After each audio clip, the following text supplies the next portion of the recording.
Salam alaikum et bienvenue sur Beautiful Business, le podcast qui aide la femme musulmane qui entreprend à se libérer pour libérer le plein potentiel de son business. Je suis Ikram, coach mental, et dans ce 36e épisode, je suis en compagnie d'un entrepreneur à l'origine d'une méthode permettant de devenir un closer d'élite, notamment à travers le levier du coaching décisionnel, et je trouve son approche du closing particulièrement inspirante. C'est pourquoi je lui ai demandé de venir nous partager les clés qui permettent justement de devenir un closer d'élite et surtout le mindset qui l'ont emmené à ce niveau. J'ai donc avec moi Mohamed Ali. Salam alaikum Mohamed, comment vas-tu? Alaykoum salam Ikram, je vais très très bien et toi? Bah, écoute, je vais bien aussi. Je suis trop contente de te recevoir enfin sur le podcast. Je t'avoue que, comme on le disait là tout à l'heure en off, on s'est découvert il y a peut-être un petit peu plus de 6 mois de ça sur Facebook. Et j'ai tout de suite accroché avec ta manière de présenter le closing. Donc, bah, je suis très heureuse de savoir que désormais, tu vas pouvoir présenter ton travail et ta singularité du métier à toutes les personnes qui m'écoutent ici parce que je suis sûre que ça va leur apporter de vrais changements dans leur approche de la vente par téléphone. Donc, merci à toi d'avoir accepté de venir nous rejoindre sur le podcast. Mais écoute, c'est un honneur, comme je te disais tout à l'heure, c'est vraiment un honneur et un plaisir pour moi parce que je t'ai découvert aussi sur Facebook, donc j'étais pas sur Insta au début. Et puis j'aimais aussi tes posts et j'adorais ton approche éthique. Et puis on a échangé pas mal sur Messenger. Et puis voilà, aujourd'hui, je pense qu'on est ensemble pour parler d'un sujet qui est passionnant, qui me passionne et je vois qu'il te passionne également. Donc c'est ce qui va être bien, parce qu'on va parler voilà, d'un sujet qui est au cœur du business en ligne aujourd'hui, en fait, et qui n'est pas assez mis en lumière pour moi. Donc je suis ravi d'être ici. Ouais, je suis complètement d'accord. C'est le cœur du métier de l'infopreneur, en tout cas, pour celles qui conçoivent leur activité de cette manière-là, avec effectivement de la vente par téléphone. Donc, du coup, pour celles qui ne te connaîtraient pas, parce que j'ai déjà eu l'occasion de le partager sur Instagram pour celles qui me suivent assidûment, celles qui ont loupé ça et qui te connaissent du coup pas encore, est-ce que tu veux bien nous parler de toi, Mohamed? Qui es-tu et qu'est-ce qui t'a conduit à former des closers d'élite? Alors, du coup, pour parler de moi, c'est pas une question facile, on va dire, mais j'ai toujours fait de la vente, c'est-à-dire que même mon baccalauréat, c'était un bac pro vente, en fait. Donc, j'ai commencé mes études dans le domaine de la vente. Ça m'a conduit à un master spécialisé en négociation. Donc, une fois que j'avais validé mon master, j'avais effectué plusieurs jobs en tant que business developer. Et c'est là où j'ai découvert vraiment la richesse de la vente et ce que ça pouvait m'apporter en tant qu'être humain. Et par la suite, bien, j'ai commencé à faire, voilà, effectuer plusieurs jobs en tant qu'acheteur, chef de produit. J'avais fait l'Institut français de la mode aussi.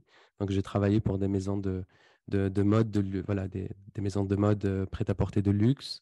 Mais j'ai toujours été appelé par les métiers de la vente. Donc, pour parler rapidement, finir rapidement sur mon parcours, j'ai commencé à faire à occuper des métiers en tant que commercial. Et par la suite, j'ai découvert le closing, en fait. J'ai découvert le closing grâce à un ami qui était dans l'infoprenariat et qui m'avait demandé de closer pour lui. Et en fait, quand j'ai lu le script m'a frappé parce que j'ai vu que le script était très orienté sur les émotions. Hem, alors que évidemment, moi, j'utilisais énormément les mécanismes des émotions, dans mes négociations, mais pas autant. Et c'est là où je me suis vraiment intéressé au closing et j'ai commencé tout simplement mon activité. Donc voilà un petit peu mon parcours. Sinon pour revenir sur qui je suis, bien Mohamed Ali, j'ai 27 ans et je suis à Bordeaux pour l'instant, donc je suis installé à Bordeaux. Voilà. Ok, bah écoute, déjà j'ai envie de rebondir sur ta présentation. Ce qui est intéressant et que je remarque à titre personnel, c'est que souvent les meilleurs dans la vente, enfin à titre personnel, c'est l'observation que je fais, ils ont en général une profonde passion pour l'être humain et sa psyché. Tu sais, on en parlait il y a quelques instants. Moi, je me suis formée effectivement auprès de quelqu'un qui est particulièrement bon dans la vente. Il s'agit de Levi. Et en fait, j'ai trouvé aussi ça chez lui, tu sais, ce côté très curieux de l'humain, très amoureux de l'humain, euh, très en recherche comment dire, de découvrir qu'est-ce qui l'anime intérieurement, qu'est-ce qui le fait décider en ce sens plutôt qu'un autre. Et je ne sais pas ce que tu aurais, toi, à nous partager sur ça, mais pour toi, est-ce que pour devenir un closer d'élite, il faut nécessairement pardon, avoir peut-être porter en soi cet amour de l'humain et la curiosité de l'humain?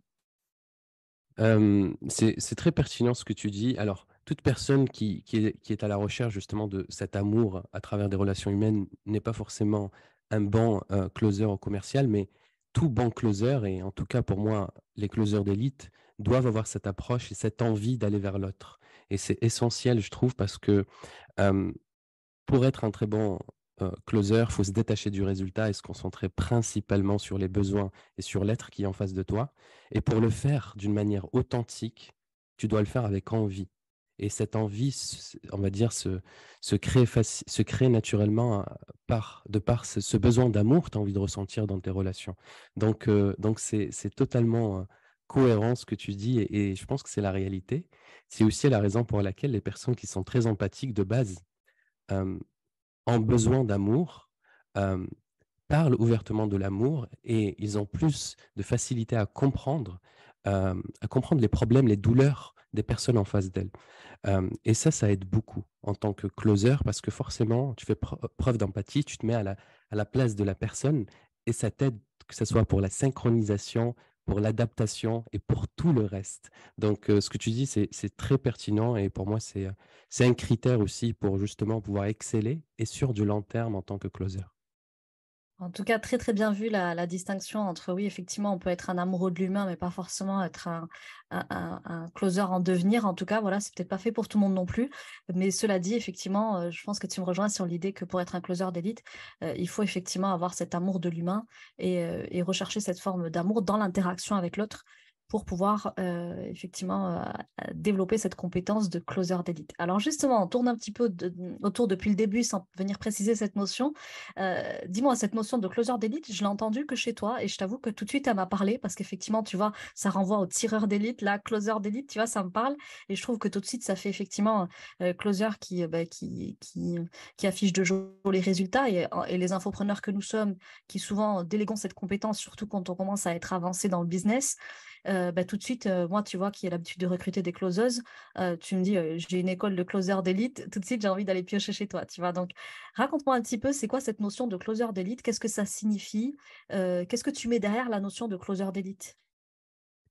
C'est une très belle question. D'ailleurs, mais moi, du coup, je rentre en pleine réflexion. Donc, merci.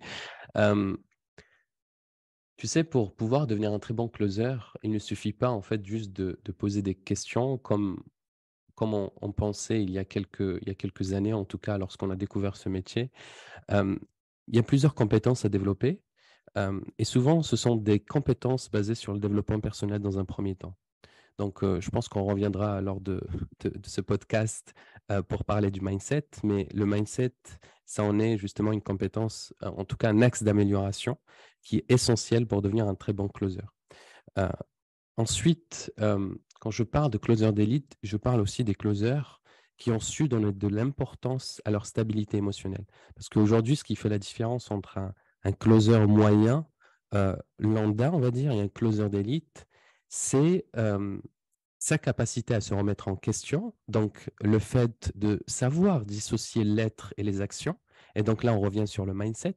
Donc ne pas se remettre en question lui-même, non, mais plutôt de remettre en question ses actions, ses questions, le cheminement qu'il emprunte justement à travers son script, et donc pour closer, plutôt que de se remettre en question lui-même, parce que sinon il perd la confiance, et étant donné que les closers travaillent de chez eux, ils sont seuls, ils sont face à leurs problèmes, il est fondamental pour moi de se développer personnellement et de développer l'estime de soi pour commencer justement pour ensuite commencer à développer ses compétences en closing. Donc pour moi, la première notion, c'est celle du mindset, celle de l'estime de soi.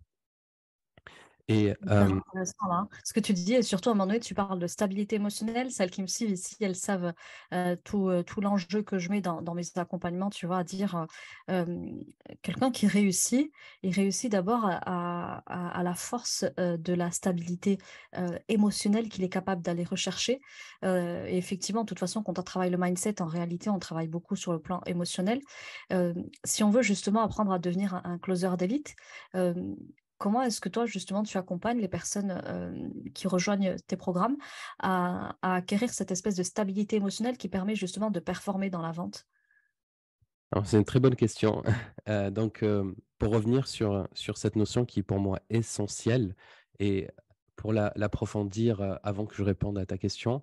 Donc, la stabilité émotionnelle, c'est surtout en fait inviter ce closer euh, à garder le cap même lors des moments de down.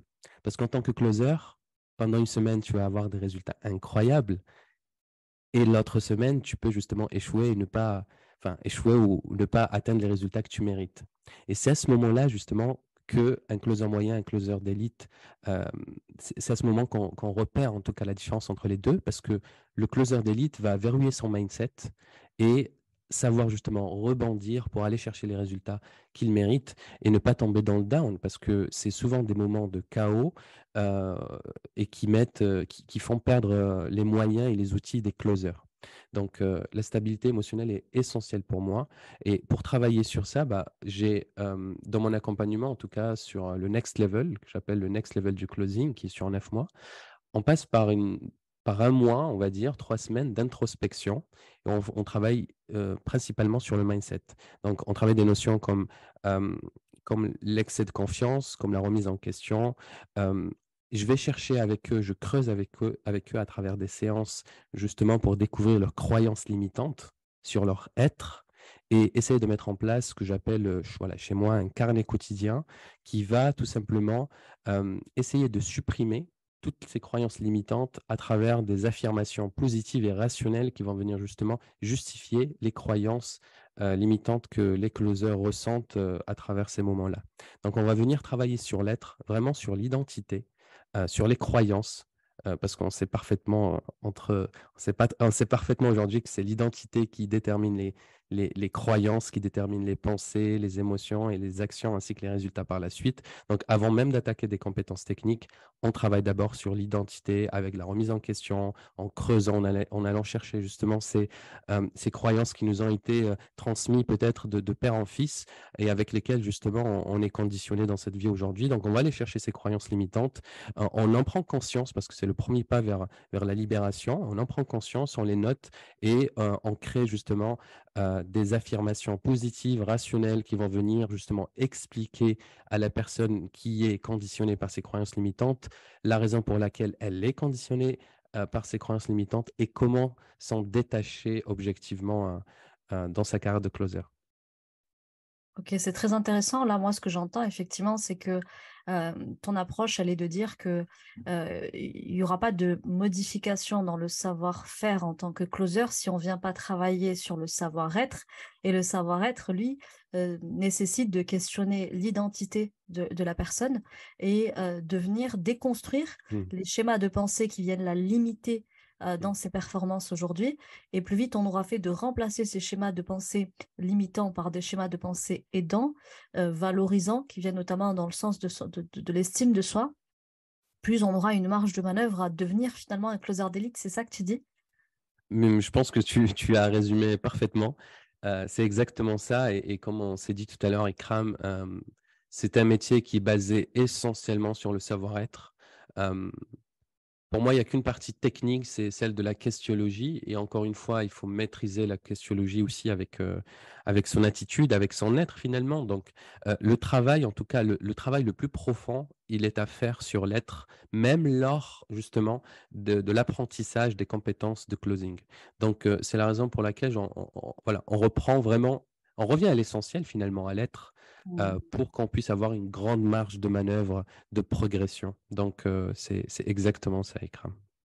Ouais, bah écoutez, moi je peux qu'encourager les filles, hein, des démarches comme celle-ci où on travaille sur l'intériorité, parce que vous le savez, tout mon discours depuis le début, c'est de vous dire que vous êtes dans l'erreur quand vous avez cette envie de constamment travailler sur des stratégies sans jamais vérifier à l'intérieur de vous, ce qui fait que ces stratégies, elles sont limitées sur vous, que ces stratégies n'opèrent pas de la manière escomptée. Et en réalité, effectivement, si on rentre à l'intérieur de soi et qu'on identifie qu'est-ce qui de l'intérieur joue contre moi, là, derrière, je peux effectivement implémenter des stratégies qui, sur le papier, ont tout pour fonctionner. Maintenant, ces stratégies, elles sont en train d'être appliquées sur un être humain. Cet être humain, il porte un bagage, notamment, comme tu le disais, de père en fils. Voilà, on hérite d'un certain nombre de conditionnements, de carcans, etc. Et tant qu'on ne va pas les déposer et les remplacer surtout par des schémas de pensée sains, on risque effectivement de rester englué, malgré effectivement des stratégies qui, sur le papier, ont tout pour fonctionner. Donc, j'aime assez cette approche, effectivement, où tu es très attentif à l'intériorité, et c'est ce que j'ai aimé aussi quand j'ai commencé à te suivre, c'est de me rendre compte que ouais, voilà, tu n'étais pas là à nous parler constamment de stratégie de vente, etc., et de posture de vente, mais toujours en lien avec effectivement la stabilité émotionnelle du closer et du coup, ça, sa capacité de remise en question, sa capacité de se challenger et de grandir en fait finalement, surtout intérieurement.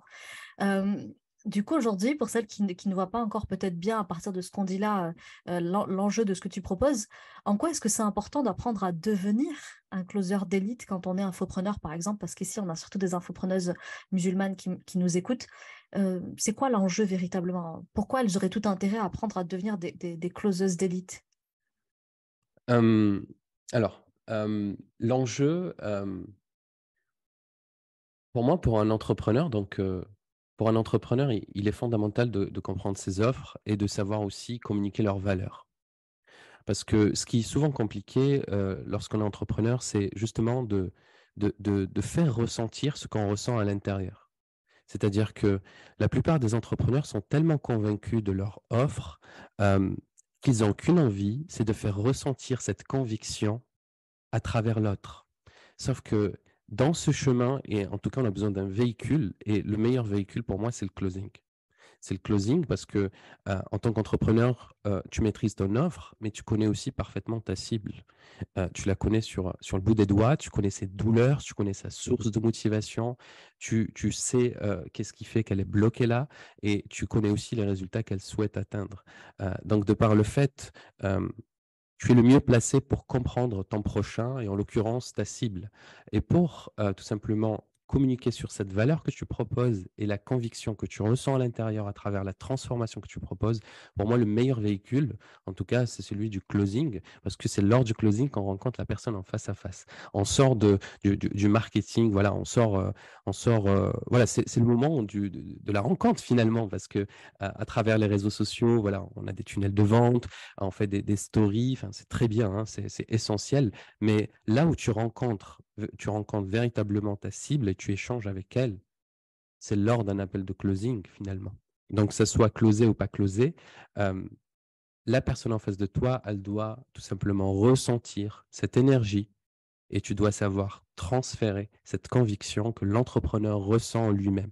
Je pense que c'est sa mission. Parce que si la conviction reste juste à l'intérieur, mais et que l'entrepreneur n'a pas su la communiquer, en tout cas, ou la transférer, je trouve que c'est du gâchis.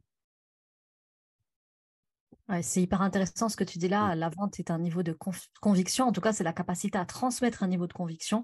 Et en fait, c'est souvent, effectivement, c'est ce qu'on voit nous aussi, hein, parce qu'on accompagne sur le volet closing. Maintenant, ça reste la spécialité de certains, y compris la tienne. Et je suis ravie de t'entendre dire ça parce qu'une des choses qu'on leur enseigne, nous, c'est justement de dire, OK, c'est très bien d'être experte de ton domaine. C'est très bien d'aimer ce que tu fais. C'est très bien de très bien connaître ta cible. Maintenant, ta cible, effectivement, sache qu'elle a plusieurs options en général qui s'offrent à elle. Par exemple, je sais pas, t'es coach, t'es le life coach, voilà, t'es dans le bien-être. Eh bien là aussi, l'opportunité d'aller voir un thérapeute, elle a aussi l'opportunité d'aller voir un psychologue à 50 € la séance par semaine. Pourquoi est-ce qu'elle viendrait chez toi?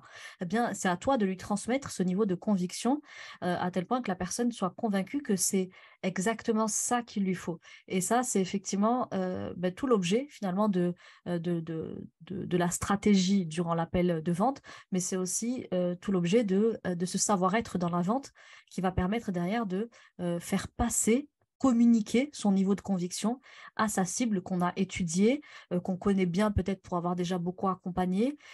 Mais si tu n'es pas capable, alors que tu as une superbe offre, un super positionnement, de transmettre ce niveau de conviction, bah, malheureusement, tu risques de laisser échapper une cible, enfin en tout cas un profil, un être humain que tu pourrais parfaitement aider parce que tu es mis en échec dans ta capacité à transmettre un niveau de conviction. Et ça, c'est quand même malheureux parce qu'en soi, bon, bah, comme tu dis que ça close ou que ça close pas, finalement, c'est pas tellement ça qui est important, mais c'est de se dire, cette personne-là, j'ai vraiment envie de l'aider, je sais l'aider, j'ai les outils pour l'aider, mais si dans l'appel, je ne suis pas capable de lui transmettre ce niveau de conviction, bah, cette personne, elle risque de repartir avec des incertitudes, des doutes, et peut-être continuer d'investir dans des stratégies qui, à ce jour, n'ont pas fonctionné pour elle, que ce soit la psychologie, la thérapie, etc. Mais elle risque de passer à côté. Et finalement, notre mission en tant qu'être humain, et c'est ce que je dis aussi en tant qu'entrepreneur, c'est de proposer le meilleur de soi aux autres, mais il faut aussi savoir vendre le meilleur de soi aux autres, et le vendre pas que pour nous-mêmes et nos petits deniers, mais aussi parce que ben c'est comme ça qu'on va pouvoir l'aider, c'est savoir déjà lui permettre de passer à l'action avec nous. Mais si j'arrive pas à emporter sa conviction, bien malheureusement, je vais le priver des moyens de réalisation que moi j'ai à lui offrir. Et c'est peut-être ça le plus grand drame. Exactement, c'est exactement ça finalement. C'est comme, maîtriser un sujet, une compétence et ne pas en faire profiter les autres. Mm. Je sais plus qui avait dit ça un jour, mais il avait dit justement: «C'est un crime contre l'humanité» que Oui, de voilà, c'est ça. Ouais, c'est c'est limite, tu sais, un engagement moral humain mmh, qu'on a tous pris en acceptant de venir sur Terre, parce que nous, en tant que musulmans, c'est ce qu'on croit. Donc, on a accepté de venir sur cette Terre, on a accepté cette responsabilité d'être les témoins d'Allah sur Terre, et donc on a été gratifié et savamment doté en dons, en talents, en attributs, et finalement, pour priver l'humanité de ça, ben, effectivement, c'est quand même un petit gâchis. Et donc, l'idée, c'est de se dire, bon, on n'échappera pas à notre risque, on n'échappera pas à notre subsistance, mais c'est quand même dommage de priver les gens qui ont besoin de notre savoir spécifiquement de ce savoir-là parce qu'on n'est pas capable de le mettre en avant. Et donc, ça, c'est une compétence qui s'acquiert. Et donc, justement, si on fait l'effort de travailler sur cette compétence à acquérir et donc développer cette posture de closer d'élite, concrètement, ça va changer quoi pour l'activité des infopreneuses qui nous écoutent, euh, pour qu'elles puissent se projeter et s'imaginer le fait de travailler sur sa posture de closeuse, finalement, ça changera quoi à leur activité? la première chose, c'est qu'il y a plus de chiffre d'affaires. C'est simple à dire, Bien évidemment. mais le closing, c'est là où on récolte l'argent. Donc je le rappelle encore une fois, le closing, c'est là où justement on fait passer la personne à l'action. C'est cette compétence justement qui fait démarrer les gens. Donc forcément, ça a un impact considérable et direct sur le chiffre d'affaires. Voilà. De toute entreprise d'ailleurs, la partie sales a toujours été une partie déterminante parce que c'est la partie où on récolte l'argent. Donc il faut en prendre conscience parce que souvent on ne donne pas assez de valeur à cette partie-là parce qu'on ignore son importance, ou en tout cas elle semble invisible. Et on se concentre plus sur le marketing, sur ce qui se passe en amont. Ok. Mais si on fait bien le travail en amont mais qu'on n'arrive pas à terminer, ça ne sert à rien. Donc, c'est la raison pour laquelle, donc la première raison en soi, c'est clairement voilà, d'augmenter son chiffre d'affaires. Si vous voulez vraiment vivre sereinement de votre activité, il faut développer son chiffre d'affaires et pour ça, la compétence clé, c'est le closing. Deuxièmement, c'est ton devoir. Au-delà de la mission, pour moi, c'est un devoir. À partir du moment qu'un entrepreneur est convaincu de ce qu'il propose et qu'il sait, avec un niveau de certitude très élevé, que la personne en face d'elle, en face de lui, a besoin de lui pour se transformer et qu'il est à 100% sûr qu'il va lui transformer sa vie, c'est ta mission et ton devoir de le faire passer à l'action. C'est-à-dire que tu dois faire en sorte, tu dois mettre en place tous les outils, tous les moyens, mettre toutes les chances de ton côté pour le faire passer à l'action parce que tu es convaincu de ce que tu proposes et tu es sûr à 100% de la transformation de ta cible, de ton prospect qui est en face de toi. Donc finalement, ça devient ton devoir de le faire passer à l'action. Voilà, ça c'est la deuxième raison qui est pour moi principale et qui s'intègre du coup à ta mission en tant qu'entrepreneur. Ok, alors c'est hyper intéressant ce que tu dis là, puisque Mm. j'arrête pas aussi de rabâcher sur le département de vente, sales, closing, vous l'appelez comme vous voulez, mais c'est le poumon de votre entreprise. C'est-à-dire qu'une entreprise, elle est principalement là pour générer de l'argent. Oui, on vit peut-être notre mission de vie dans cette entreprise. Oui, ça nous anime. Oui, ça nous allume, etc. et tout ce qui va bien. Mais si demain, vous ne vendez plus, demain, vous mettez la clé sous la porte. C'est aussi simple que ça. Donc, oui, tu peux avoir le meilleur positionnement, ultra irrésistible, ultra sexy, ultra tout ce qu'on veut. Tu peux connaître très bien ce que tu proposes, avoir une superbe expertise. Mais comme tu dis, si effectivement, tu ne sais pas closer, tu ne sais pas derrière clôturer tout le schéma vertueux que tu as créé en amont avec un super positionnement, une superbe offre, une cible très précise à laquelle tu fais justement cette offre irrésistible.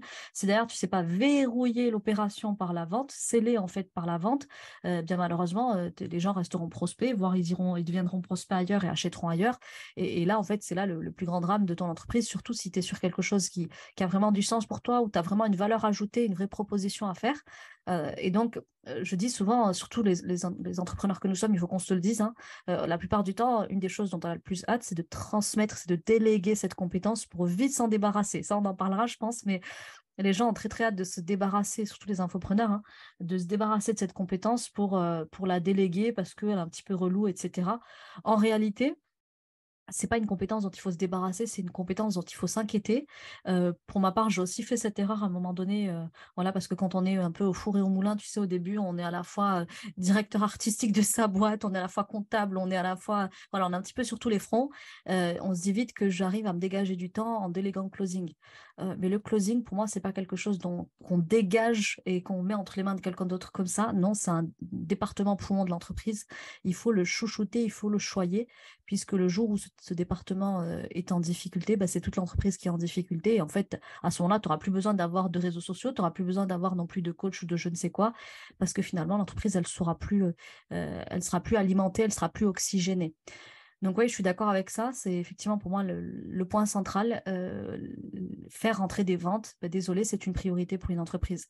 Je sais qu'on est très complexé sur ça et on voudrait se concentrer sur notre cœur de métier.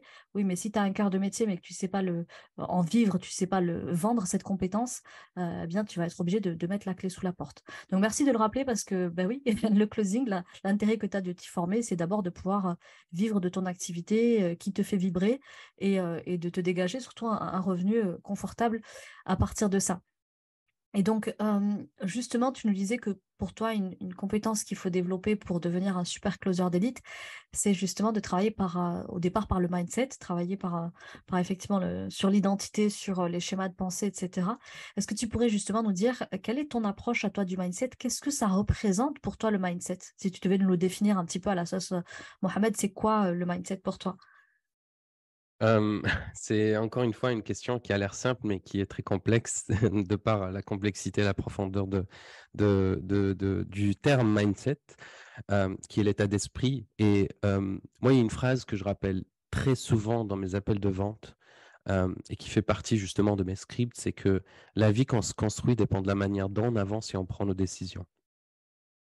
Toute la vie justement, toute la vie et tout ce qu'on récolte de cette vie, bah, ça dépend directement de la manière de comment on avance et on prend nos décisions.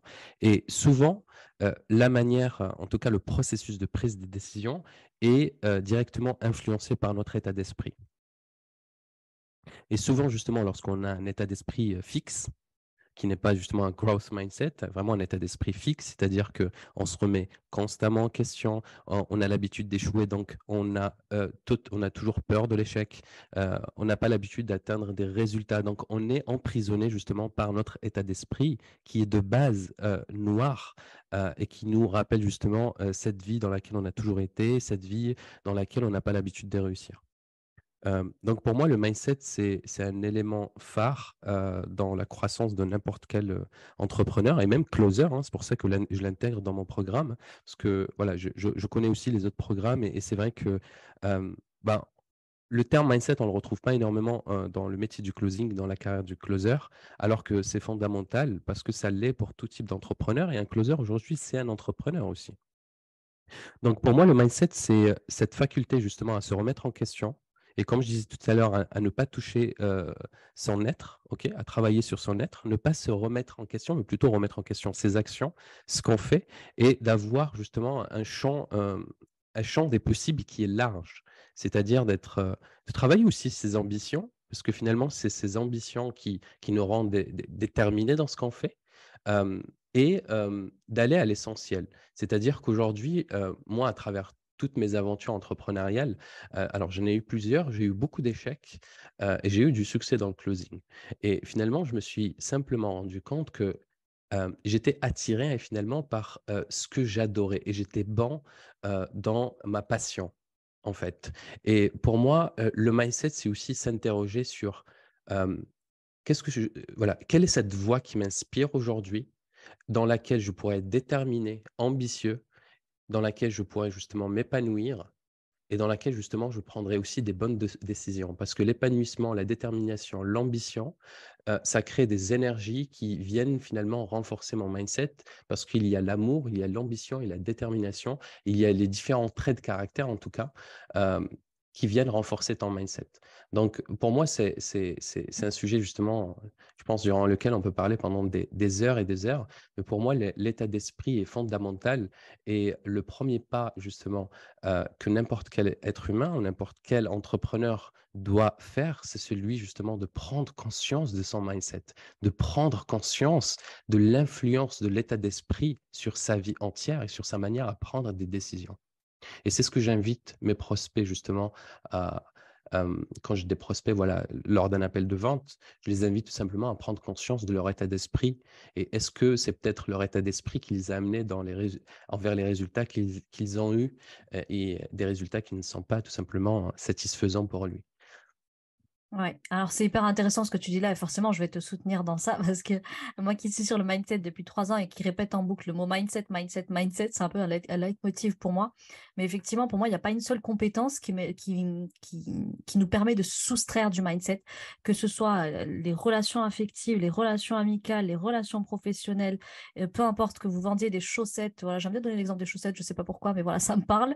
Bref, tu peux vendre ce que tu veux, tu peux faire ce que tu veux à un moment donné, si dans ta vie, tu n'as pas le résultat escompté par rapport à ce qui est attendu, donc voilà, les espoirs que tu fondais dans ce projet professionnel, dans ce projet familial, peut-être qu'il faudrait qu'on questionne un petit peu ton état d'esprit, la perception que tu as des choses, la représentation que tu te fais de ce projet, etc. Et si tu viens jamais le questionner, tu continueras effectivement englué dans ta situation à reproduire les mêmes résultats parce qu'à partir du même état d'esprit, bien malheureusement, on ne va pas pouvoir résoudre la situation dans laquelle on se trouve si on ne fait pas un travail intérieur. Et ça, c'est aussi un verset du Coran Karim dans lequel Allah nous dit que Allah ne change pas la situation de ceux qui ne changent pas ce qui est en eux-mêmes.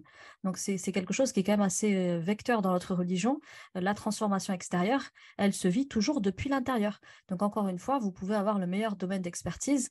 Si à un moment donné, vos résultats ne sont pas à la hauteur de vos espoirs, eh bien peut-être qu'il faut questionner effectivement ce qui vit en vous, encore une fois. Pour nous parler un petit peu plus de toi, et d'ailleurs j'en ai appris une bonne, je ne savais pas que tu avais eu plusieurs expériences entrepreneuriales avant le closing. Moi, tu sais, je t'ai vu dans le closing, j'ai cru comprendre aussi que tu avais eu un petit cheminement dans le milieu de la mode, etc. Mais j'étais pas du tout au courant que tu avais connu des choses qui t'avaient moins réussi parce que ça semble t'aller comme un gant le closing finalement, donc j'ai du mal à te voir ailleurs. Subhanallah, ça montre que vraiment quand on est dans sa zone, tu vois, c'est difficile pour les autres de nous imaginer ailleurs. Ça, c'est peut-être d'ailleurs un signe, les filles, que vous êtes au bon endroit. Quand on ne sait pas vous voir ailleurs que dans cette discipline-là.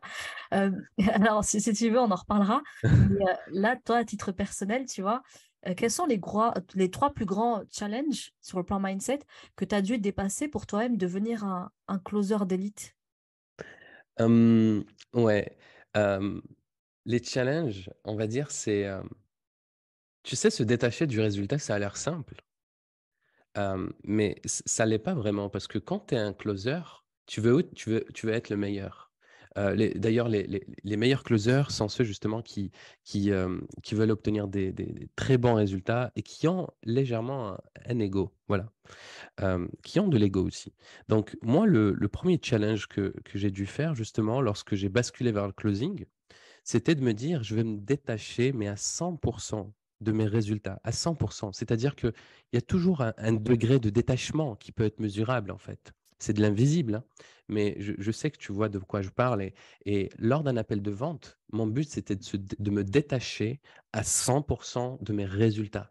C'est-à-dire de me concentrer à 100 sur mon prospect et pas sur les résultats et pas sur le fait que cette personne, mon but, c'était aussi de l'amener à prendre la bonne décision et de me rejoindre et se détacher à 100 Je pense que c'est le défi de tous les closers, même s'il y en a qui te disent qu'ils le sentent, moi je ne pense pas qu'ils le sentent à 100%. Parce que pour atteindre ce degré, je trouve qu'il y a un cheminement et un travail à faire sur soi qui est très important. Donc pour moi, ça c'est le premier défi. Le deuxième, c'était celui du leadership. Parce que le leadership, c'est une attitude, c'est une posture, ça rejoint l'art de la rhétorique aussi, ça rejoint l'art de l'influence, voilà, qu'on en discutera parce qu'on parlera aussi du coaching décisionnel. Et être leader dans un appel, ça a dû être voilà, c'était du travail pour moi aussi. Parce que moi, de base, donc moi, je n'ai pas encore été diagnostiqué, mais je crois que je suis HPE, comme il me semble que je l'avais dit. J'étais très, très empathique. C'est-à-dire que moi, je suis vraiment dans l'empathie. Je ressens les sentiments des autres, j'arrive à les comprendre. Alors, ça m'aide énormément dans la synchronisation, hein. Ça me permet de rejoindre l'autre dans sa propre carte du monde, hein, par le reflet justement de ses comportements, de son attitude, de sa façon de parler. J'arrive à détecter les comportements inconscients d'une personne en face de moi. Et ça, c'est grâce justement à mon analyse et mon empathie. Mais le défi, et ce qui a fait aussi que je suis passé, que je suis devenu, voilà, que j'ai eu des très bons résultats, c'est aussi mon leadership. Parce que dans un appel de vente, l'empathie ne suffit pas pour faire passer quelqu'un à l'action. Elle est essentielle pour comprendre ses émotions, mais finalement, pour créer un déclic chez cette personne et l'amener à prendre une décision, il faut aussi l'inspirer. Et l'inspiration part forcément par l'autorité, et qui dit autorité dit leadership. Donc, je devais travailler mon leadership. Et ça, c'était un défi pour moi. Et c'est aussi un défi pour moi envers mes mentorés, parce que ce n'est pas évident, justement. Donc, ça, c'était le deuxième défi. Voilà. Ok. Est-ce qu'il y en avait un troisième ou pas? Un troisième, je réfléchis depuis tout à l'heure. Et Ouais, tu non, nous en j'en ai. as déjà donné deux qui sont hyper Ouais, intéressants, ouais. franchement. Il y a déjà de quoi faire là et de quoi décortiquer un petit peu. Parce que Ok. elles le savent, celles qui m'écoutent ici, je n'arrête pas Ah, le décortiquage. ok. Ouais, donc du coup, là, ce qui est intéressant, c'est que tu as parlé d'une notion hyper importante qui mériterait un épisode de podcast à lui tout seul. C'est le détachement vis-à-vis des résultats. Je pense que c'est le challenge de tous les entrepreneurs et tu l'as bien dit, les closers sont effectivement des entrepreneurs. Ils ne sont jamais, bon, la personne n'embauche des closers en tant que salariés. En général, ils gardent leur indépendance. C'est ce qui va bien à tout le monde, autant à eux qu'à nous, infopreneurs qui déléguons cette compétence. Euh, Ici, là, ouais, pour moi, c'est l'enjeu d'une vie presque. Est-ce que tu penses que on peut se dire à un moment donné que c'est bon, je suis détaché à 100% du résultat? Est-ce que tu crois vraiment que ça, c'est quelque chose qui s'atteint? Encore une fois, je préfère être dans l'incertitude et je pense que ça dépend des moments. Ah, Ça dépend de tes objectifs, de la pression que tu ressens peut-être aussi par rapport aux résultats, si tu la ressens, si mhm. tu es ouvert justement à ressentir cette pression. Mais se détacher à 100% du résultat, euh, je ne sais pas si c'est vraiment réalisable. Encore une fois, je n'ai pas la science infuse, loin de là. Euh, mais en tout cas, faire des pas vers cet objectif, c'est clairement essentiel et ça, c'est un défi. Mais Ouais. devenir 100% détaché du résultat, c'est complexe et pour moi, c'est un défi quotidien. Donc, l'être à 100%, je ne pense pas que je le suis à 100%, mais en tout cas, j'avance quotidiennement. Voilà ce que je peux ajouter. Oui, parce que pour moi, effectivement, c'est une quête, tu vois, savoir être Mm, détaché des résultats, parce que on parle là de résultats dans le closing, mais en mm, réalité, c'est une quête dans tous les domaines de vie, tu vois, ouais, d'initier des actions en ayant beaucoup de foi dans les actions qu'on prend, mais en sachant mm, pertinemment que voilà, il nous arrivera que ce qui est meilleur pour nous, et d'avoir cette foi en ce qui va m'arriver, c'est ce qui va être meilleur. Si c'est que cette personne, elle accepte de collaborer avec moi, ben, c'est super. Sinon, j'ai foi dans le fait que ben, il y a d'autres personnes peut-être à qui je conviendrai davantage et dont mon expertise sera encore plus pertinente pour elle, qui va aussi venir à moi. Et donc finalement, tout mon travail, moi, durant l'appel de vente, c'est de transmettre mon niveau de conviction. Si je suis persuadée que cette personne, je peux l'aider, c'est effectivement un devoir moral pour moi de lui proposer ma prestation. Mais derrière, finalement, je suis comme le médecin, je vous propose une solution pour faire face à vos problèmes de santé. Derrière, vous avez envie de mon traitement, c'est super, vous n'en avez pas envie. Eh bien voilà, peut-être qu'il y a d'autres voies qui vont s'ouvrir à vous en consultant d'autres médecins et c'est très bien pour vous. Et ce qui compte, c'est que chacun ait ce qui est de meilleur pour lui. Et effectivement, pour moi, c'est toute une quête spirituelle, tu vois, c'est même au-delà de l'état d'être, c'est une quête spirituelle d'arriver à vivre avec ce niveau de détachement qui pour moi est et limite, ouais, pour moi, c'est un degré spirituel. Et chez nous, ça s'appelle le tawakkul, tu vois. C'est la concrétisation notamment du tawhid. C'est la moitié de la religion que d'arriver à ce niveau de j'avance avec foi tout en initiant des actions massives, tu vois. Donc, je m'implique massivement dans ce que j'initie. Et puis, je m'en remets chez nous à Allah subhanahu wa ta'ala, tu vois, où je fais confiance dans ce qui va décréter comme moi pour résultat dans cette situation, tu vois. Et ensuite, tu parlais de leadership. Alors là, pareil, hein, ça pourrait faire l'objet d'un épisode à lui tout seul, parce que le leadership, c'est aussi une question, une grande question, surtout en tant qu'entrepreneur. Comment est-ce qu'on pourrait le travailler un petit peu, là, le leadership, justement, pour parvenir à passer cette step, tu vois, sur le plan mindset? Est-ce que tu aurais quelques tips peut-être à partager là-dessus? Ouais, c'est super intéressant ce que tu disais, Ikram. Avant que je rebondisse rapidement sur le leadership, on se rend compte finalement que l'entrepreneuriat te ramène à ta spiritualité et c'est ce que j'adore.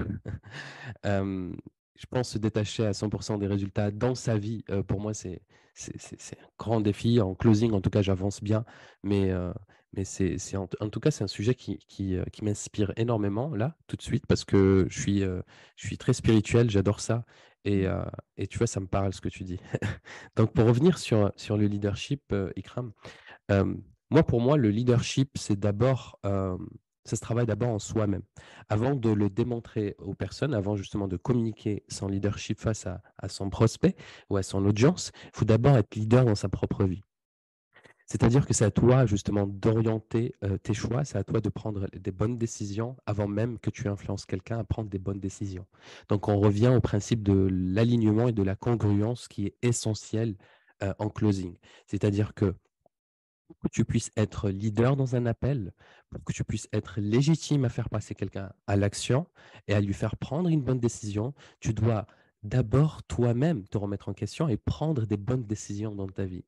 Et si c'est le cas, tu verras que ce leadership et cette congruence, euh, eh bien, ça se ressentira et ça va se ressentir parce que c'est des énergies, c'est invisible.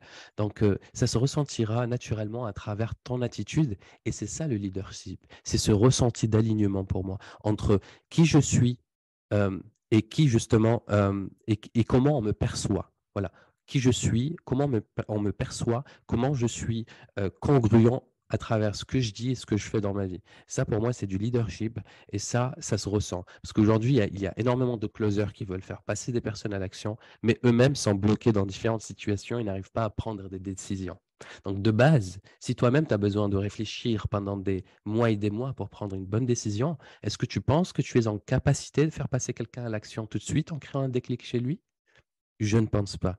C'est la raison pour laquelle justement qu'il faut travailler. On revient. Il faut travailler justement sur soi, sur son leadership, sur sa congruence, sur son alignement pour tout simplement avoir cette carrure, cette posture du leader qui va inspirer.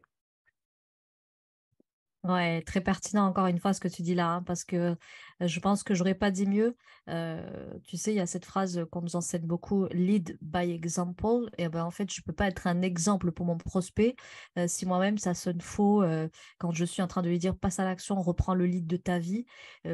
Ça va sonner comme voilà, comme fake dans son oreille, parce que sachez que ce que vous êtes est plus fort que ce que vous dites avec vos mots, quand bien même vous le diriez avec un niveau de conviction.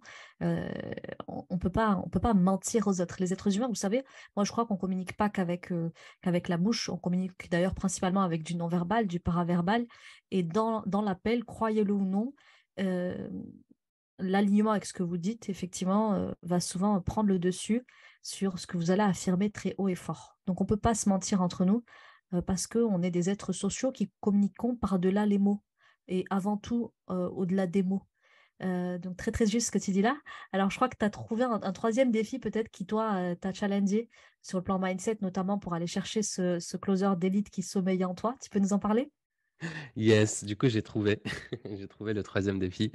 En fait, c'est un défi qui m'a pas aidé à être un meilleur closer, non. Par contre, il m'a aidé à aider des closers à devenir des meilleurs closers et des closers d'élite, en l'occurrence. Je me suis rendu compte, en fait, dans l'univers du closing, que les meilleurs closers n'arrivaient pas à transmettre leur savoir et que la plupart des très bons closers et voilà, des closers d'élite, ils sont inconsciemment compétents. C'est-à-dire que c'est naturel chez eux. Ils ont su peut-être le développer, mais c'est devenu naturel. C'est une compétence inconsciente. Tu sais, c'est comme lorsque justement on conduit une voiture, c'est notre inconscient qui conduit, on n'a pas besoin d'être focus à 100%, parce qu'on a l'habitude, c'est une compétence qui est inconsciente. Et c'est exactement ce que je ressentais chez les closers d'élite. C'est-à-dire qu'ils étaient très bons, mais inconsciemment. Et moi, je l'étais aussi. Et mon défi, en fait, lorsque j'ai commencé à accompagner des closers à devenir des closers d'élite, c'était justement dans ce transfert de compétences. Donc, il fallait que j'apprenne à décortiquer les cheminements par lesquels je passe, la questiologie que j'utilise et comment justement je pouvais être un très bon closer. Donc, il fallait que je leur transfère justement ces compétences de closing. Et pour moi, ça, c'était un défi.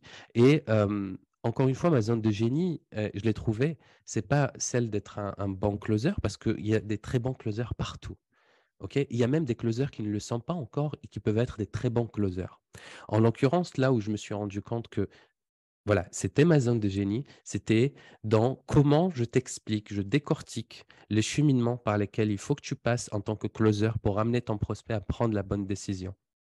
Et c'est là justement où j'avais fait un grand travail sur des cartes mentales, sur ce que j'appelle le cheminement de conscience, c'est-à-dire quelles sont les différentes consciences que le prospect doit conscientiser pour qu'il se dise que passer à l'action est la meilleure des choses. Il fallait que je fasse un travail d'invisible qui justement me passionnait. Et c'est là où je me suis dit, tiens, c'est là où je suis utile et c'est là où je vais aider des closers à performer. Et c'est ce que j'ai fait. Et aujourd'hui, c'est ce qui me rend le plus heureux. Aujourd'hui, quand je vois mes closers réussir, ça me rend encore plus heureux que lorsque moi je close, par exemple. Donc voilà, ça c'était mon troisième défi. Et je pense le dernier défi, en tout cas le dernier de cette dernière année, on va dire, dernière année 2022, sur lequel j'ai énormément travaillé. Bah, écoute, c'est passionnant ce que tu dis là et je pense qu'elles seront d'accord, les filles, pour dire qu'on pourrait t'écouter pendant des heures tellement c'est prenant et on sent le vécu derrière. Et effectivement, je partage ce que tu dis, hein. Personnellement, je crois que j'ai jamais autant d'émotions que quand c'est mes élèves qui viennent me dire, ça y est, ça close, qu'on a retravaillé tout leur positionnement, toute leur stratégie de communication, leur offre, etc. Et que derrière, ça y est, voilà, elles ont travaillé leur posture de vente et c'est aligné et hop, derrière la conséquence, parce que finalement, la vente, c'est une conséquence de tout ce travail fait en amont, de tout ce travail intérieur fait. Et derrière, ça vient juste consacrer ce travail-là. Et c'est très, très beau à voir. Et merci pour nous offrir ces beaux moments de coaching. Ok, alors du coup, si tu avais des conseils à donner justement aux infopreneuses là, qui nous écoutent et à qui on est en train de partager depuis tout à l'heure que ça consiste beaucoup en du savoir-être, la vente, la performance de vente en tout cas, comment est-ce que tu leur conseillerais justement de développer leur mindset en ce sens pour développer leur entreprise davantage, notamment leur département vente? Bon, en général, c'est plutôt des personnes qui démarrent, mais pour performer dans cette compétence de vente, comment est-ce que qu'on fait pour travailler justement ce mindset au quotidien, tu sais, l'élever et élever voilà son niveau de conscience, élever sa capacité d'action, sa stabilité émotionnelle. Au quotidien, ça s'entretient comment selon toi? Euh, alors, la première des choses, je pense, c'est d'avoir une mission. Alors, on revient à ce conseil qu'on entend un peu partout, mais qui finalement fait énormément de sens pour moi. C'est d'avoir vraiment une mission. C'est-à-dire que qu'est-ce qui me motive à me lever le matin? Quelles sont ces énergies, ces émotions que je ressens justement lorsque j'ai des petits accomplissements quotidiens à travers mon job? Et de fêter aussi les petits accomplissements. Ça, c'est quelque chose que je ne faisais pas, mais de prendre soin de moi justement lorsque je réussis des petites étapes dans mon business.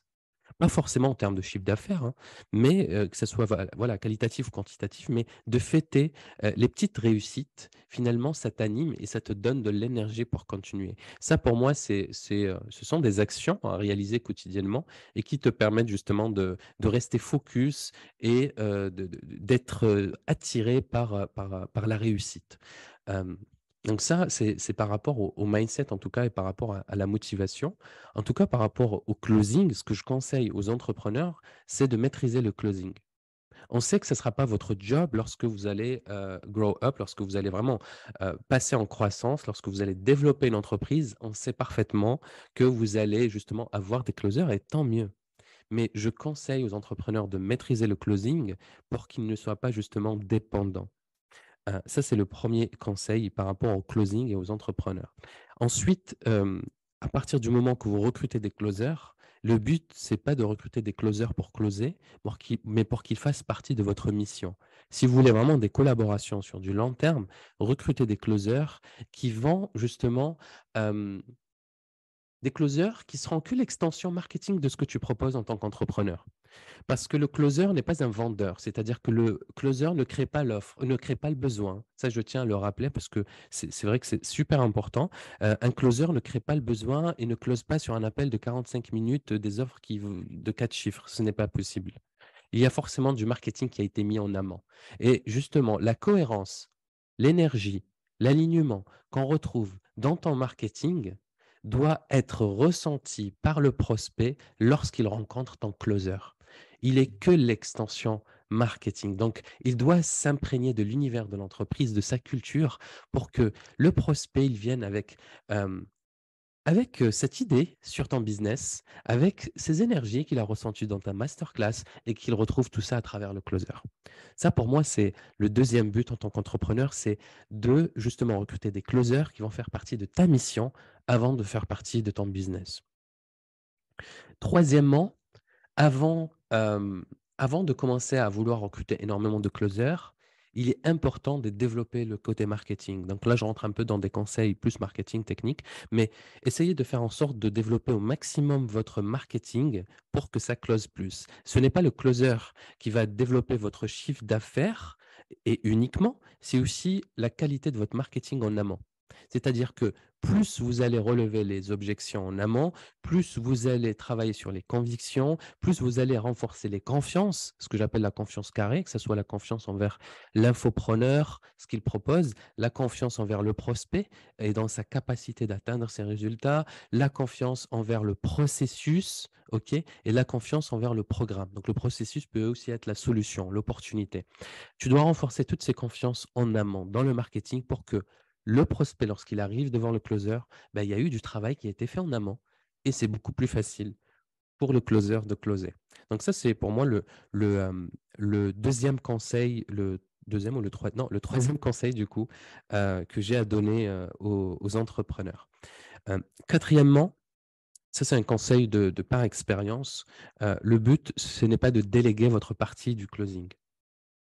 Alors c'est mon avis, encore une fois, c'est très personnel. J'ai de l'expérience en closing, j'ai connu des agences de closing qui font un travail, qui font du très beau travail. Mais pour moi, pour développer son entreprise et sur du long terme, il ne faut pas déléguer son pôle closing, mais plutôt intégrer une personne à l'intérieur. Intégrer peut-être un directeur commercial indépendant, et aujourd'hui, moi, c'est ce que je fais.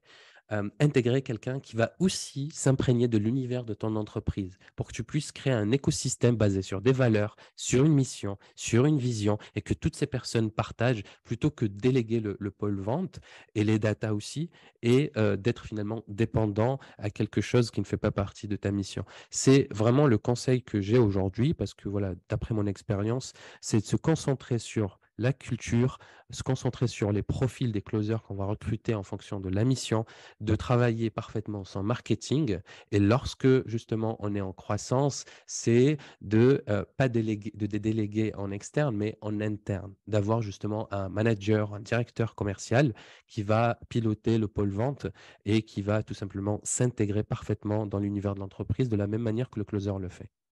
Et je savais pas qu'on était aussi d'accord sur tant de choses. Personnellement, c'est ce que je fais aussi, tu vois, c'est une compétence déléguée, mais elle est internalisée parce que moi, je fais la distinction effectivement entre délégation externe et délégation interne. Donc moi, effectivement, j'ai une directrice des ventes, tu vois, ça fait déjà presque 3 ans maintenant qu'elle sévit dans nos couloirs. Et alhamdoulilah, elle fait du très bon travail. Elle est effectivement à la tête d'une équipe de vente, elle a coaché plusieurs personnes. Pour moi, c'est effectivement un département poumon de l'entreprise qu'il serait risqué d'externaliser. Donc, je te suis complètement sur ce dernier conseil et je te suis aussi sur les autres. Euh, Attention, vraiment, il y a plein de choses qui se délèguent dans une entreprise. Quelque chose qui relève comme ça du poumon de votre boîte, je vous déconseille quand même. Donc, assez d'accord avec ce que tu dis là. Et j'avais jamais pensé à en parler. C'est que j'en parle plutôt à celles qui rejoignent dans notre programme parce qu'on a toute une partie sur la délégation, l'automatisation, les upsells, etc. Et effectivement, quand ton entreprise elle commence à croître, c'est une compétence que tu pourras peut-être plus assurer tout seul de prendre tous les appels. Mais par contre, ouais, garder pour moi un directeur commercial, c'est important. et quelqu'un qui, bien sûr, à la tête de ce pôle, partage ta mission, ta vision et tes valeurs. Et pareil, au niveau du recrutement des closers, même s'ils restent indépendants, il faut qu'ils travaillent avec l'éthique qui est la tienne, la vision qui est la tienne, la mission qui est la tienne et qu'ils viennent complètement l'embrasser et la porter très haut dans tes appels et que ça puisse se ressentir. Ok, alors Mohamed, là, j'ai une autre question pour toi. Dis-moi, quand tu démarrais, peut-être il y a 3, 4, 5 ans auparavant, euh, est-ce qu'il y a une leçon que tu aurais aimé qu'on t'enseigne et que peut-être tu as dû apprendre durement, tu vois, par l'effet du terrain et par les essais-erreurs notamment? Est-ce qu'il y a une leçon spécifique là qui t'inspire et que tu te dis, ouais, ça c'est vraiment le truc que j'aurais aimé qu'on me dise quand j'ai débuté dans le coaching ou dans le closing ou dans l'entrepreneuriat finalement, et c'est une leçon que j'ai peut-être appris à mes dépens dans mes débuts. C'est une très belle question. Je pense que c'est de se concentrer sur sa passion. C'est de prendre le temps de chercher sa voie, en fait. Parce que moi, j'ai énormément passé du temps à chercher ma voie, à trouver le job, en tout cas le secteur, le métier, la compétence qui me fait vibrer. Et c'est vrai que j'étais constamment à la recherche de cette voie-là et souvent, par exemple, j'étais appelé par des métiers qui faisaient sens pour moi, mais je préférais d'autres métiers, d'autres compétences parce qu'ils offraient tout simplement plus de confort, où justement je pouvais être salarié. Hem Alors qu'il y avait des métiers justement qui m'inspiraient, mais qu'il fallait entreprendre et donc il y avait, des risques à prendre, en fait.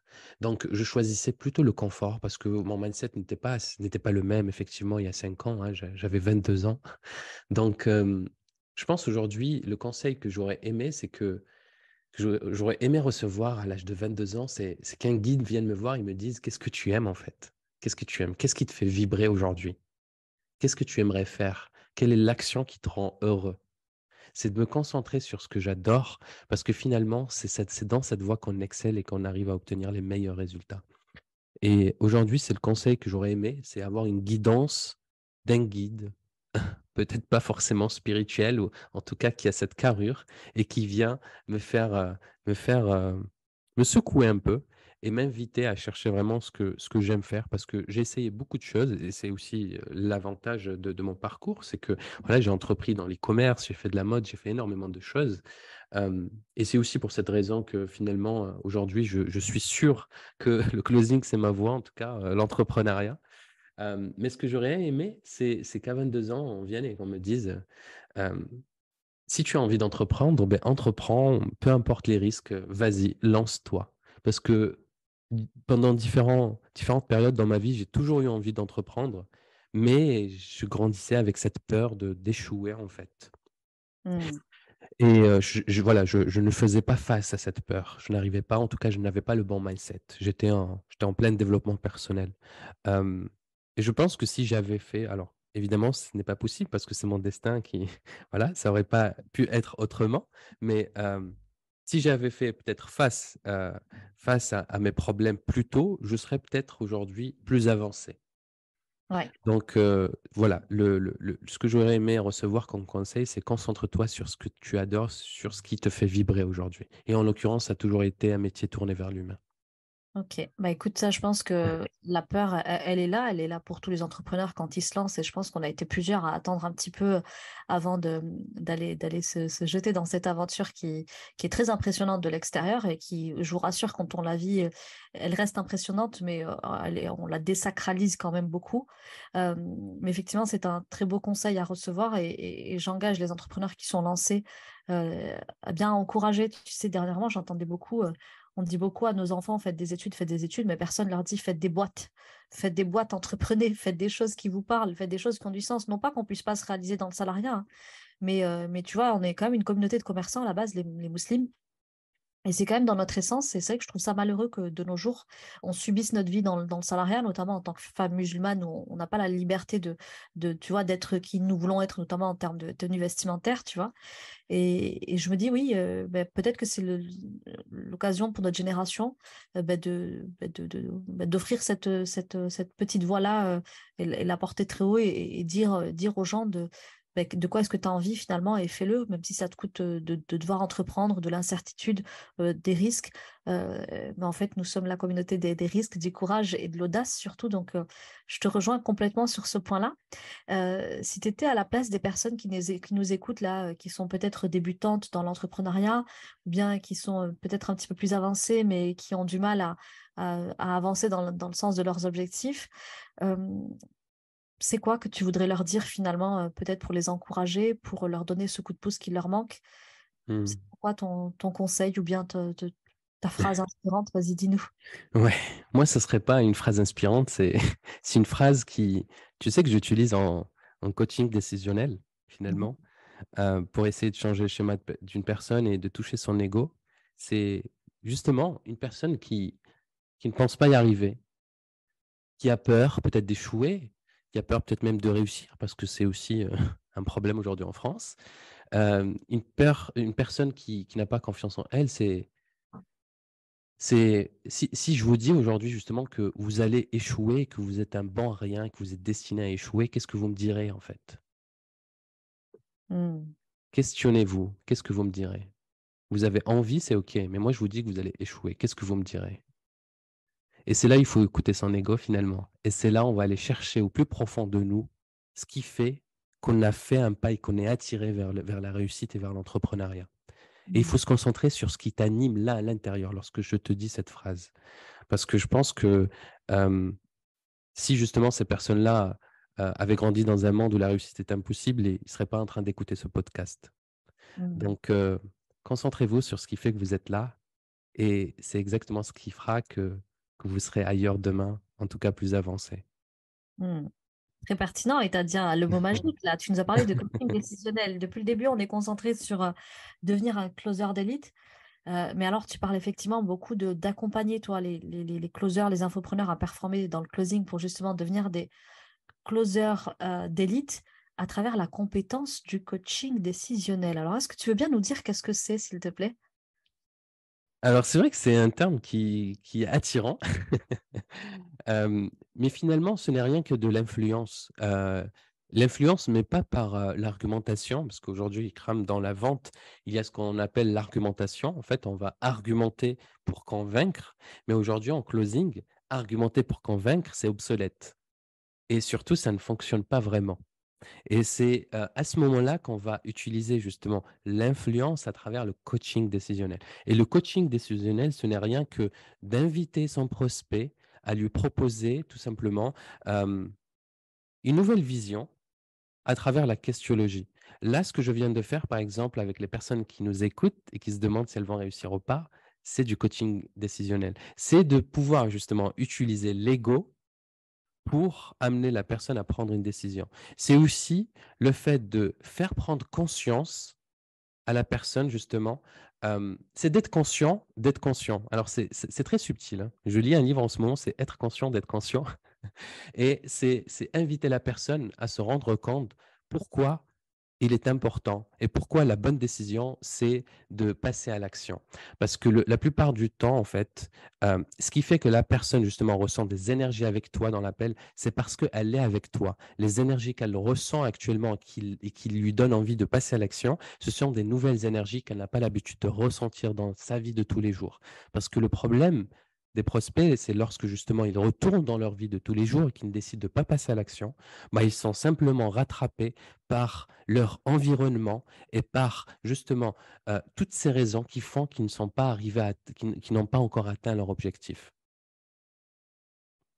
Donc, si la personne, par exemple, elle a besoin de réfléchir alors que elle est avec toi dans l'appel, alors qu'elle a envie, elle a également envie de passer à l'action, euh, c'est là où on va utiliser le coaching décisionnel en lui disant, mais par exemple, aujourd'hui, si tu retournes dans ta vie de tous les jours, dans cette vie justement où tu n'as pas l'habitude d'avancer, qu'est-ce qui va se passer? En fait, c'est d'inviter la personne à être consciente en 360 de ce qu'elle vit aujourd'hui et de tous les éléments de son environnement qui vont influencer sa prise de décision par rapport au passage à l'action. Et le coaching décisionnel, ce sont des phrases, des questiologies, justement pour inviter cette personne à prendre conscience, à tout simplement lui donner, lui offrir plus de confiance en elle, OK, à supprimer ses peurs par rapport à l'échec, à supprimer ses peurs par rapport à la réussite, et à tout simplement lui donner plus de confiance pour qu'elle passe. Parce qu'aujourd'hui, le coaching décisionnel, on va dire, hem, il traite des problématiques qui sont plus liées à des croyances. Comme je disais, juste maintenant, la peur d'échouer, la peur de réussir, le manque de confiance en soi, et cetera.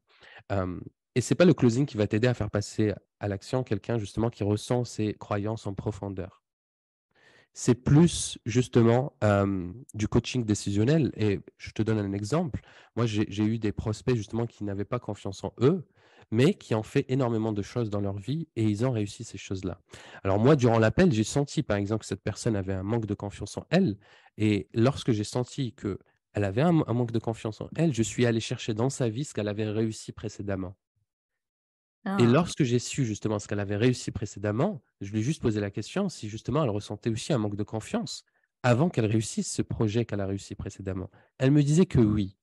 Donc une fois qu'elle a pris conscience que ce manque de confiance revient à chaque fois qu'elle doit passer à l'action, elle a compris que finalement, c'est juste une croyance, limitante parce que lorsqu'elle se lance, elle fait le nécessaire pour réaliser les projets qu'elle a vraiment envie. Donc j'ai juste à la reconnecter à ce qu'elle a vécu finalement dans les différents projets qu'elle a réussi et tout simplement l'inviter à prendre conscience que les doutes qu'elle a aujourd'hui, ce sont les mêmes doutes qu'elle ressentait lorsqu'elle allait se lancer dans les autres projets qu'elle a réussi, pour qu'elle prenne conscience que tout simplement elle peut réussir.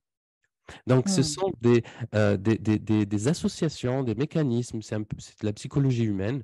Il y a des scripts pour ça, voilà, j'ai travaillé énormément sur mes scripts pour supprimer les peurs. Quelqu'un qui va tout simplement investir 7 000 €, il ressent un stress, une peur.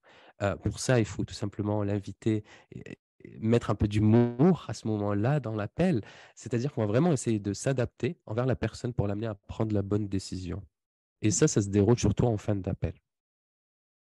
Hyper intéressant. Encore une fois, tu es toujours très pertinent et là, ici, Merci, Ikram. ce qu'on peut en retenir de ce que tu dis là, c'est que finalement, le doute, il fait partie du changement, il fait partie de cette sortie de zone de confort et c'est là toute la richesse du métier de closer, finalement, c'est que c'est à vous d'être très connecté à vos ressentis, tout en étant connecté aux ressentis de l'autre durant l'appel, donc du prospect, pour mieux identifier en fait qu'est-ce qui se joue en elle. Et là, si j'arrive à aller capter ce qui est en train de se jouer en elle, la reconnecter au bon moment de sa vie pour qu'elle puisse aller trouver l'élan de passer à l'action et de se choisir à travers cet investissement si vous estimez qu'il est le meilleur pour elle présentement. Ok, alors on arrive un petit peu sur la fin de cet épisode de podcast. Est-ce qu'il y avait autre chose que tu voulais nous partager peut-être autour du coaching décisionnel, du closing d'élite, avant qu'on se laisse? Bah, écoute, merci à toi surtout, Ikram, de m'avoir offert cette possibilité d'échanger avec toi lors d'un podcast. Je savais qu'on allait avoir, des discussions très enrichissantes. Hem En réalité, non, à part parler rapidement de ce que je fais pour les entrepreneurs. Donc, comme on a dit tout à l'heure, moi aujourd'hui je suis directeur de vente pour une entreprise, dans l'infoprenariat. Donc on fait du 6 chiffres, par mois et aujourd'hui c'est ce que je fais en parallèle de mon activité de coach pour les closers d'élite. À travers mon accompagnement, ce que je fais aujourd'hui, c'est, que j'accompagne des infopreneurs justement qui font, on va dire minimum, 30 000 € par mois pour que je puisse structurer un peu le pôle vente, le manager et tout simplement, améliorer, le niveau des closers de son équipe et les amener vers du 6 chiffres ou du 7 chiffres s'ils font déjà du 6 chiffres. Donc aujourd'hui, c'est ce que je propose et je le fais, principalement pour deux trois entreprises, pas plus, parce que sinon ça commence à basculer vers, vers justement, une délégation, externe. Donc pour que je puisse rester focus avec les entrepreneurs, je prends pas plus de 3 entrepreneurs en même temps.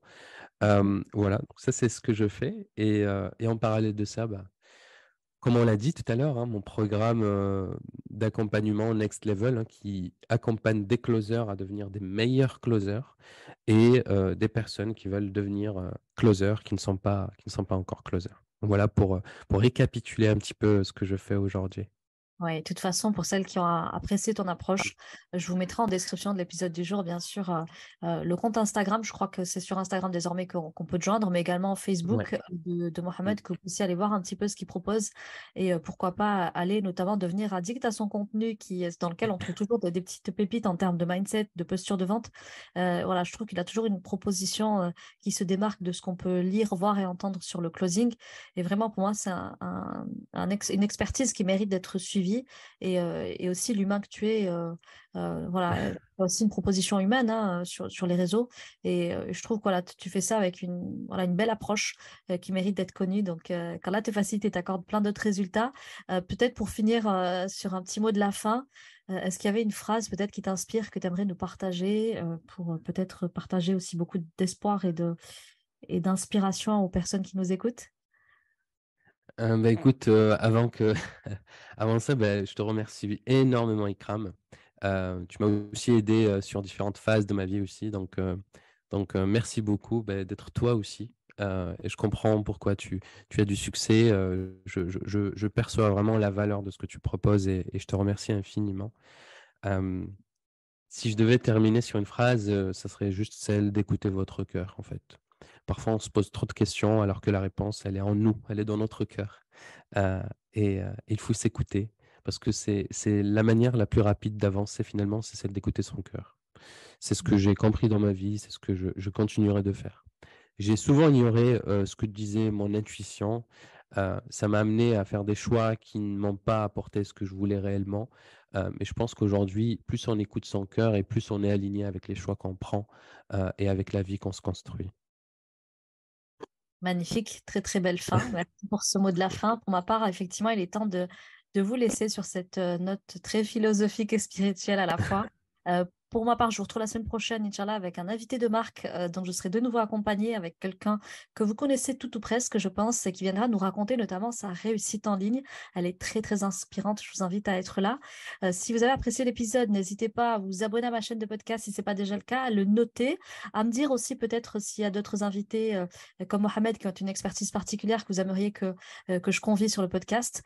Commentez aussi l'épisode pour nous dire si vous avez apprécié notre échange et si vous aimeriez peut-être nous voir partager d'autres choses, peut-être un live, qui sait.